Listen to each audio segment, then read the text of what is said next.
వర్ణించారు. మరకత వర్ణంతో ప్రకాశించే మాతాంగి వశీకరణ దేవతగా ప్రసిద్ధి పొందింది. ఈమె 9వ మహావిద్య. అమ్మవారు వశీకరణ దేవతగా ప్రాశస్త్యం పొందింది.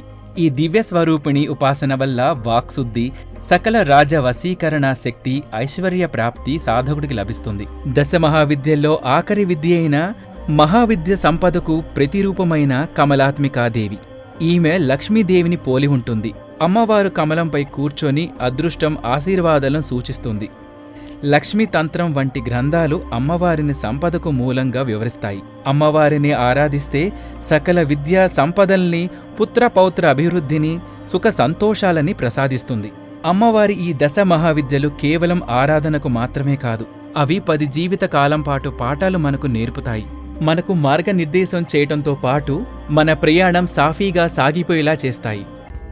సనాతన ధర్మం ప్రపంచానికి ఒక వరం లాంటిది.